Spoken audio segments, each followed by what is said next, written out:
दोस्तों आपने देखा होगा कि अगर एक इंसान की मौत हो जाए तो उसकी लाश को कब्रिस्तान की मिट्टी में दफन किया जाता है या फिर श्मशान में ले जाकर जलाया जाता है।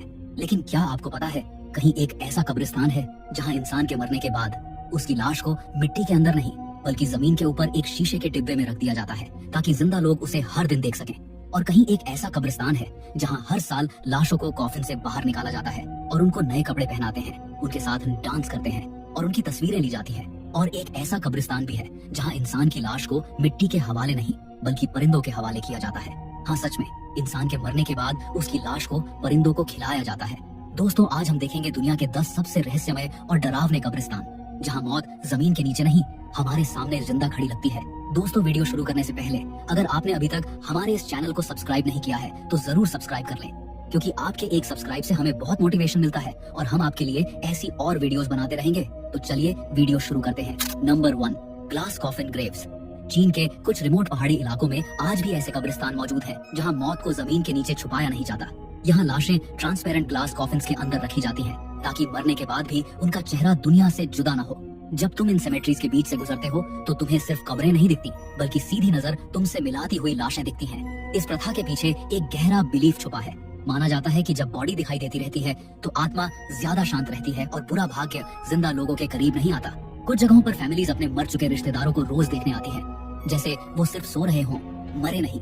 ग्लास कॉफिन्स का सबसे डिस्टर्बिंग पहलू ये है कि वक्त यहाँ चुपचाप अपना काम करता रहता है। स्किन धीरे धीरे रंग बदलती है, चेहरा सिकुड़ता है, आंखों के सॉकेट्स गहरे हो जाते हैं और ये सब शीशे के पर्दे के पीछे बिल्कुल साफ दिखता है। मौत यहाँ एक पल का इवेंट नहीं बल्कि एक चलता हुआ प्रोसेस बन जाती है।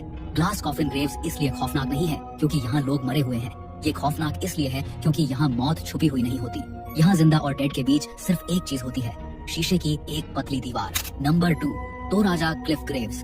इंडोनेशिया के सुलावेसी आइलैंड के तोराजा ट्राइब के लिए मौत कभी एक फाइनल गुड बाय नहीं होती। यहाँ मरने के बाद भी रिश्ता खत्म नहीं होता, वो सिर्फ रुक जाता है।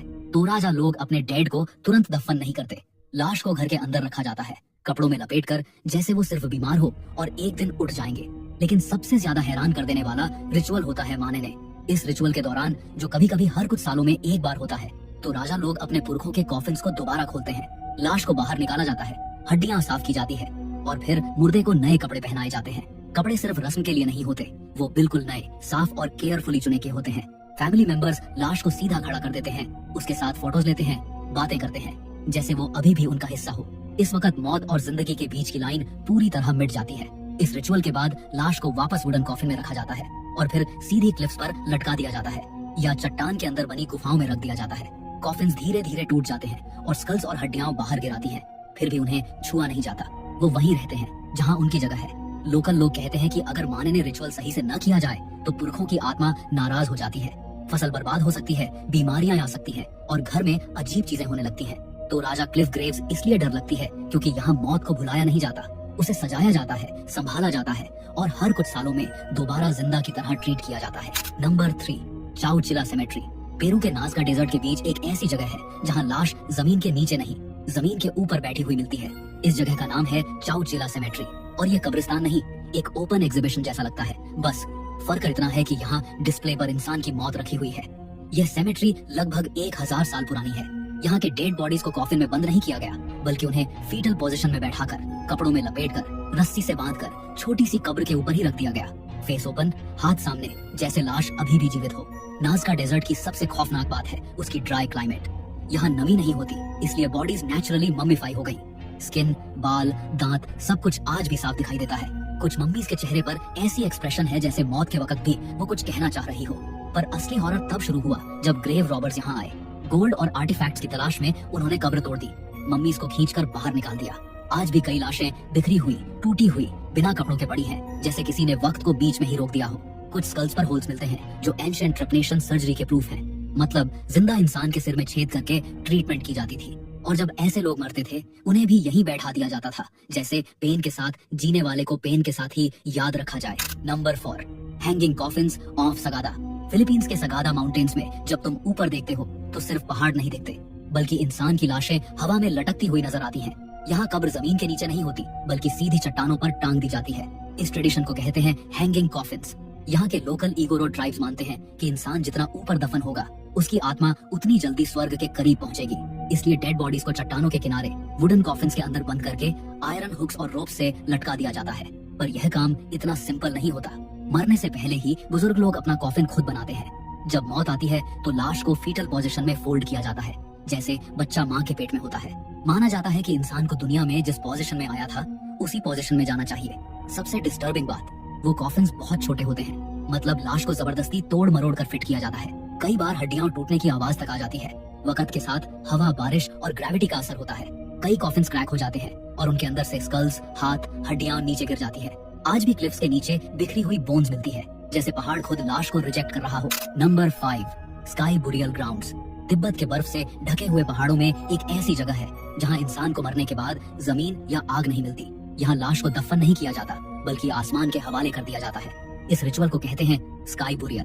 यह प्रोसेस सुनने में जितना स्पिरिचुअल लगता है, देखने में उतना ही डिस्टर्बिंग और ब्रूटल होता है। जब कोई इंसान मरता है तो उसकी बॉडी को एक खास जगह पर ले जाया जाता है, खुले पहाड़ के टॉप पर। यहाँ आते हैं रोग्या पास, मतलब बॉडी ब्रेकर्स। ये लोग लाश को पत्थरों से काटते, तोड़ते और टुकड़ों में बांट देते हैं। हड्डियों तक क्रश कर दी जाती है, फिर बॉडी के ये टुकड़े छोड़ दिए जाते हैं और थोड़ी ही देर में आसमान से हंड्रेड्स ऑफ वल्चर्स नीचे उतरते हैं। कुछ ही मिनट्स में जो बॉडी कभी जिंदा थी वो पूरी तरह से खा ली जाती है। सिर्फ थोड़ा सा ब्लड, कुछ टुकड़े और खाली जमीन बचती है। तिब्बती बुद्धिस्ट मानते हैं कि बॉडी सिर्फ एक एम्प्टी वेसल होती है, आत्मा निकल चुकी होती है। इसलिए लाश को जमीन में सड़ाने या जलाने का कोई मतलब नहीं। उनके लिए स्काई बुरियल एक फाइनल एक्ट ऑफ जेनरोसिटी है। इंसान अपनी मौत के बाद भी जानवरों को जिंदा रखता है, पर यहाँ एक और डर छुपा है। अगर वल्चर्स लाश को खाने से इनकार कर दे तो माना जाता है कि इंसान ने जिंदगी में पाप किए थे। ये चीज परिवार के लिए एक बैड ओमेन होती है, इसलिए लोग चुपचाप दूर से देखते रहते हैं, सांस तक रोक कर। Number 6, Capuchin catacombs. इटली के पालेर्मो, सिसिली के नीचे एक ऐसी जगह है जहाँ लाशें जमीन के नीचे नहीं, दीवारों पर खड़ी हैं। कैपुचिन कैटाकॉम्ब्स में लगभग 8000 से ज्यादा डेड बॉडीज मौजूद हैं, लेकिन ये कॉफिन्स में बंद नहीं। यहाँ लाशें कपड़ों के साथ सीधी खड़ी या लटकी हुई रखी गई हैं, जैसे कोई जिंदा इंसान चुपचाप दीवार से लगा हो। इस जगह की शुरुआत 16वीं सेंचुरी में हुई, जब कैपुचिन मॉन्क्स ने देखा कि यहाँ का क्लाइमेट ऐसा है कि बॉडीज नेचुरली ड्राई हो जाती है बिना सड़े। इसके बाद उन्होंने लाशों को पहले एक वेंटिलेटेड चैम्बर में रखा, जहाँ फ्लैश धीरे धीरे सूख जाता था। फिर उन बॉडीज को कपड़े पहनाकर कैटाकॉम्ब्स में डिस्प्ले कर दिया जाता था। सबसे डिस्टर्बिंग चीज ये है कि यहाँ बॉडीज को कैटेगरी वाइज रखा गया है। Main, women, children, priests, Monks, सब अलग अलग कॉरिडोर्स में। और यहाँ एक लाश ऐसी भी है जो दुनिया की सबसे फेमस ममीज में से एक है, रोजालिया लोम्बार्डो, 1-2 साल की बच्ची। 1920 में मरने के बाद भी उसका चेहरा आज तक ऑलमोस्ट अलाइव लगता है। उसकी आंखें आज भी ऐसी लगती हैं जैसे वो पलक झपकाने वाली हो। ये जगह स्कैरी इसलिए नहीं क्योंकि ये मौत दिखाती है, बल्कि इसलिए क्योंकि ये मौत को इंसानी रूप में खड़ा कर देती है। कैपुचिन कैटाकॉम्ब्स ये सवाल छोड़ जाती है, अगर मौत को छुपाया न जाए तो क्या हम उसे देख पाएंगे? Number 7, jar burial cemetery. दुनिया के कुछ हिस्सों में जब कोई इंसान मरता है तो उसे कॉफिन में सुलाया नहीं जाता, बल्कि उसकी पूरी लाश या हड्डियों को एक मिट्टी के बड़े मटके के अंदर बंद कर दिया जाता है। इस रिचुअल को कहते हैं जार बरियल। फिलीपींस के कुछ आइलैंड्स और एंशिएंट जापान में यह प्रथा हजारों साल पुरानी है। जब इंसान की डेथ होती थी तो पहले बॉडी को या तो फोल्डेड पोजीशन में रखा जाता था या कुछ समय के लिए खुला छोड़ दिया जाता था ताकि फ्लैश अलग हो जाए। उसके बाद बची हुई हड्डियां या कभी कभी पूरी लाश को ही एक जायंट क्ले जार के अंदर डाल दिया जाता था। और ये जार्स नॉर्मल मटके जैसे नहीं होते थे, ये इंसान के साइज के होते थे, हैवी क्ले से बने और ऊपर से स्टोन या मड से सील कर दिए जाते थे, जैसे एक परमानेंट बंद कमरा। लोकल बिलीफ्स के मुताबिक जार एक वूम्ब की तरह होता था, मतलब मौत के बाद आत्मा दोबारा अर्थ के अंदर जन्म लेने की तैयारी करती है। इसलिए लाश को सीधा नहीं बल्कि कर्ल करके रखा जाता था, बिल्कुल फीटस की पोजीशन में। कुछ जार बरियल साइट्स पर जब आर्कियोलॉजिस्ट्स ने एक्सकवेशन की तो उन्हें मटकों के अंदर मल्टीपल स्कल्स, ब्रोकन बोन्स और स्ट्रेंज मार्किंग्स मिले। यह इस बात का इशारा था कि कभी कभी एक ही जार में एक से ज्यादा डेड बॉडीज रखी जाती थी, या फिर पहले वाली बॉडी को निकालकर नए डेड को जगह दी जाती थी। सबसे डिस्टर्बिंग बात यह है कि कुछ फिलीपीन साइट्स पर ऐसे जार्स मिले हैं जिनमें डेथ के टाइम के कपड़े, हेयर और इवन नेल्स तक प्रिजर्व थे। मतलब मटका बंद होने के बाद अंदर का एनवायरनमेंट ऐसा बन जाता था कि डिकम्पोजिशन स्लो हो जाती थी। आज भी जंगल के बीच, गुफाओं के अंदर और पहाड़ों पर ऐसे सील्ड जार्स मिलते हैं जिन्हें लोकल लोग छेड़ने से डरते हैं। उनका मानना है कि अगर जार खोला गया तो अंदर बंद आत्मा बाहर निकलकर जगह को श्रापित कर सकती है। Number 8, San Bernardo cemetery. Colombia के सैन बर्नार्डो टाउन का सेमेट्री दुनिया के सबसे अजीब और डिस्टर्बिंग कब्रिस्तानों में से एक माना जाता है। यहाँ मुर्दों को सिर्फ दफन नहीं किया जाता, बल्कि सालों बाद कब्र से निकालकर उनकी सूखी हुई लाशें सबके सामने रखी जाती हैं। जब किसी इंसान को यहाँ दफनाया जाता है तो लगभग 4 से 5 साल बाद उसकी कब्र खोली जाती है। लेकिन हैरानी की बात यह है कि काफी बॉडीज गलती ही नहीं, जमीन और क्लाइमेट ऐसा है कि लाशें नेचुरली ममीफाइड हो जाती है बिना किसी केमिकल के। इन ड्राइड बॉडीज को फिर क्लीन किया जाता है, कपड़े पहनाए जाते हैं और सेमेट्री के अंदर बने ग्लास केस या ओपन नीचेस में रख दिया जाता है। कुछ लाशें बैठी हुई पोजीशन में हैं, कुछ सीधी खड़ी और कुछ ऐसी लगती है जैसे अभी आंख खोल देगी। लोकल लोग इसे डर के साथ नहीं देखते बल्कि इज्जत और कनेक्शन के साथ देखते हैं। फैमिलीज अपने डेड रिलेटिव्स की बॉडीज के सामने आकर बातें करती हैं, दुआ मांगती हैं और कभी कभी नया कपड़ा भी चढ़ा देती है। उनके लिए यह मौत नहीं बल्कि कंटिन्यूएशन ऑफ प्रेजेंस है। पर जब टूरिस्ट यहाँ आता है तो सीन बिल्कुल अलग लगता है।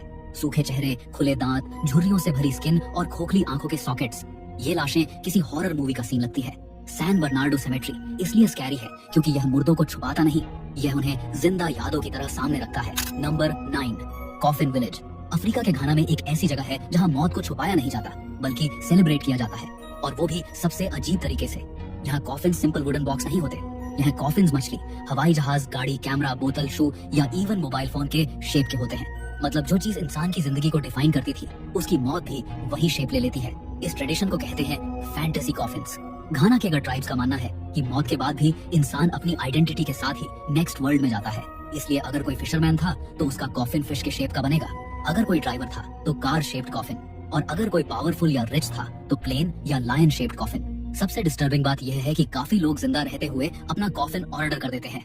वो खुद डिजाइन बताते हैं, साइज चेक करते हैं और कभी कभी वर्कशॉप में जाकर अपना कॉफिन खुद देखकर अप्रूव करते हैं, जैसे फ्यूचर की शॉपिंग हो रही हो। कॉफिन विलेज के वर्कशॉप्स में जाने वाले लोग बताते हैं कि यहाँ हवा में हमेशा वुड, पेंट और डेथ का अजीब सा मिक्स स्मेल रहता है। आधे बने कॉफिन्स जमीन पर पड़े होते हैं, कुछ लटके होते हैं और कुछ ऐसे खड़े होते हैं जैसे अंदर से कोई देख रहा हो। जब फ्यूनरल होता है तो ये कॉफिन सिर्फ दफनाए नहीं जाते, उनके साथ डांस, म्यूजिक, सेलिब्रेशन और लाउड रिचुअल्स होते हैं। लोग हंसते हैं, नाचते हैं, लेकिन कॉफिन के अंदर एक डेड बॉडी होती है। Number 10, Merry cemetery, Romania. Romania के एक छोटे से गांव सपांसा में एक ऐसा कब्रिस्तान है जो पहली नजर में कब्रिस्तान लगता ही नहीं। यहाँ ना तो काली कब्रें हैं, ना उदासी, बल्कि रंग बिरंगे वुडन क्रॉसेस, कार्टून जैसे पेंटिंग्स और उन पर लिखी हुई जिंदगी की सच्चाइयाँ। इस जगह को कहते हैं मैरी सेमेट्री, लेकिन नाम जितना चीयरफुल लगता है, अंदर का ट्रुथ उतना ही डिस्टर्बिंग है। यहाँ हर कब्र पर एक हैंड कार्व्ड वुडन क्रॉस लगा होता है जिसमें डेड पर्सन की पूरी लाइफ स्टोरी लिखी होती है। और ये कहानियाँ सिर्फ अच्छी बातें नहीं बताती बल्कि उनके डार्क सीक्रेट्स, आदतें, गलतियाँ और मौत का रीजन तक लिखा होता है।